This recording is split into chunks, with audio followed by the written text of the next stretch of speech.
नमस्कार दोस्तों आज वित्त कुंड के माध्यम से जानते हैं कि होम लोन सस्ता कैसे मिले। दोस्तों ये बातें जो है आपको कोई यूट्यूबर नहीं बता पाएगा या ये कहीं लिखी नहीं है, ये अनुभव के आधार पर हम आपके साथ साझा कर रहे हैं। दोस्तों जैसा कि आप सभी जानते हैं कि रिजर्व बैंक ऑफ इंडिया जो है वो रेपो रेट को तय करता है और दोस्तों रेपो रेट जो है वो अगर बढ़ता है तो आपका रेट ऑफ इंटरेस्ट भी बढ़ता है, लेकिन अगर रेपो रेट कम होता है तो आपका रेट ऑफ इंटरेस्ट भी कम होता है। दोस्तों सभी बैंकों ने जो है रेट ऑफ इंटरेस्ट को जो है रेपो रेट से लिंक कर दिया है। दोस्तों रेपो रेट जो है अभी जो है पीक पर है, कई सालों से जो है रिजर्व बैंक ऑफ इंडिया इसको बढ़ाते ही जा रहा है। 6 बार जो है रेपो रेट बढ़ चुका है, तो दोस्तों आपका लोन भी महंगा हो चुका है। और जो कि अभी ये पीक पर है तो दोस्तों अभी इसके घटने के आसार हैं। तो दोस्तों अगर आप अभी होम लोन लेने का विचार कर रहे हो तो थोड़ा इंतजार करना चाहिए, रेपो रेट घटने का इंतजार करना चाहिए ताकि आपको सस्ता रेट ऑफ इंटरेस्ट मिले।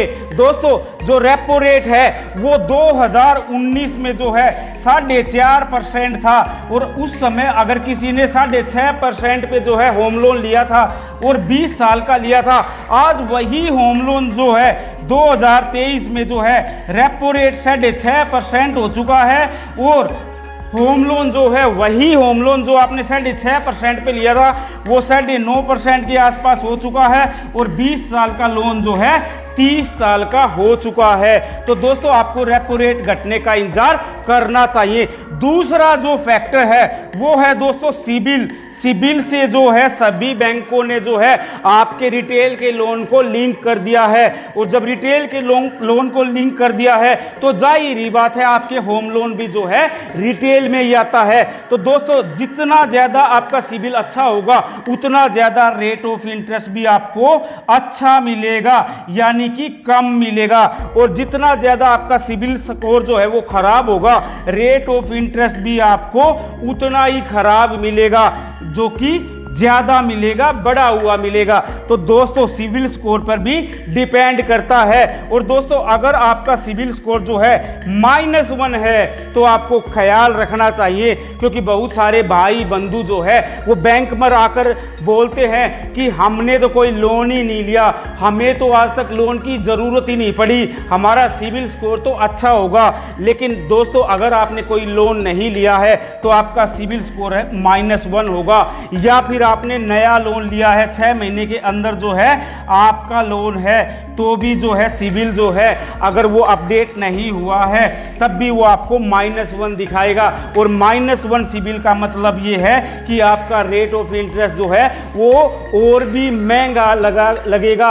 मतलब -1 को भी बैंक जो है अच्छी नज़र से नहीं देखते। बहुत से बैंक जो है इस पर महंगा लोन देते हैं, बहुत से बैंक इसको 700 से 749 के बीच में ट्रीट करते हैं। और दोस्तों जो 700 से 749 के बीच में जो रेट ऑफ इंटरेस्ट होता है वही रेट ऑफ इंटरेस्ट आपके -1 के कारण लगता है।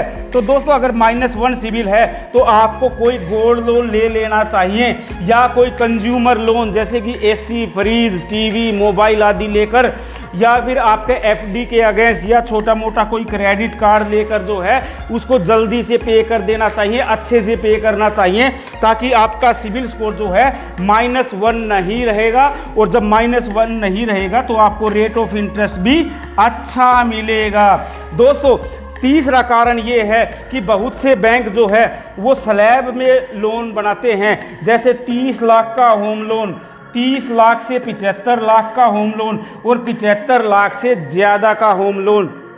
तो दोस्तों अमूमन जो है 75 लाख का होम लोन जो है वो आपको जो है महंगा पड़ता है। तो दोस्तों आपको जो है अपना जो है होम लोन भी 75 लाख से कम रख लेना चाहिए अगर आप रख सको तो। और अगली बात है दोस्तों प्राइवेटी सेक्टर की। तो दोस्तों प्राइवेटी सेक्टर जो है वो अगर आप जो है बड़े शहर में रह रहे हैं, मेट्रोपॉलिटन शहर में रह रहे हैं, मेट्रो शहर में रह रहे हैं, तो अगर आपका होम लोन जो है वो 35 लाख तक है, और जो आपका प्रोजेक्ट कॉस्ट है वो 45 लाख तक है। और अदर देन मेट्रो सिटीज, आप छोटे शहर में हो तो आपका होम लोन अगर 25 लाख तक है और प्रोजेक्ट कॉस्ट जो है वो 30 लाख तक है, तो बैंक जो है सस्ती ब्याज दर पर लोन दे देते हैं, जल्दी लोन दे देते हैं। तो दोस्तों ये फैक्टर भी जो है प्रायोरिटी सेक्टर वाला आप पर लागू होता है। अब कुछ बैंक जान लेते हैं दोस्तों जो सस्ता होम लोन देते हैं, जैसे कि इंडसइंड बैंक जो है 8.4 से शुरू हो जाता है और 9.75% तक आप पर जो है होम लोन पर ब्याज दर है। और दोस्तों इंडियन बैंक जो है वो 8.45 से शुरू होकर 9.10 तक है। और दोस्तों जो HDFC बैंक है वो 8.45 से लेकर जो है 9.85 तक है। यूको बैंक जो है 8.45 से शुरू होके जो है 10.30 तक है। और दोस्तों बैंक ऑफ बड़ौदा जो है वो 8.50 से लेकर 10.50 तक जो है आपको रेट ऑफ इंटरेस्ट चार्ज करता है आपके होम लोन पर। और जो बैंक ऑफ महाराष्ट्र है दोस्तों वो 8.60 से लेकर जो है 10.30 तक रेट ऑफ इंटरेस्ट चार्ज करता है। यूनियन बैंक ऑफ इंडिया जो है उसका रेट ऑफ इंटरेस्ट जो है 8.75% से शुरू हो जाता है और 10.50 पर ख़त्म होता है। और दोस्तों IDBI बैंक जो है 8.75 से लेकर 10.75 तक जो है आप पर होम लोन का रेट ऑफ इंटरेस्ट चार्ज करता है। पंजाब नेशनल बैंक जो है 8.80 से शुरू होता है और 9.45 पर ख़त्म होता है। इसी तरह कोटक महिंद्रा जो है वो 8.85 से शुरू होता है और 9.35 पर ख़त्म होता है। तो दोस्तों इस में जो है इस तालिका में जो है इंडसइंड बैंक जो है 8.4 से शुरू होता है। और दोस्तों जो सबसे महंगा है दोस्तों वो है IDBI बैंक जो 10.75 पर ख़त्म होता है। तो दोस्तों ये है कुछ बैंकों के चार्ट जो है, कुछ बैंकों के रेट ऑफ इंटरेस्ट जो है जो आपको होम लोन पर लगता है। तो दोस्तों होम लोन जो है एक तो रेपो रेट से लिंक है, एक सिबिल से लिंक है, तीसरा कि उसका लोन अमाउंट कितना है, 75 लाख से कम है या 75 लाख से ज़्यादा है, और चौथा दोस्तों कि वो प्रायोरिटी सेक्टर में है या नहीं है। तो दोस्तों इस तरह जो है आपका होम लोन जो है वो सस्ता और महंगा होता है। तो दोस्तों आशा है ये वीडियो आपको पसंद आया होगा तो चैनल को लाइक कर दो, शेयर कर दो, सब्सक्राइब कर दो, क्योंकि जहां वित्त है वहां वित्त कुंड है। ओम वित्ताय नमः। दोस्तों वीडियो को अंत तक देखा करो, बहुत काम आने वाली वीडियो है। मेरे मुल्क के सम्मानित साथियों, अगर आप चैनल पर नए हो तो चैनल को सब्सक्राइब करने के साथ साथ बेल आइकन जरूर दबाएं ताकि हमारी नोटिफिकेशन आप तक पहुंच सके। ओम वित्ताय नमः। राम राम भाइयों।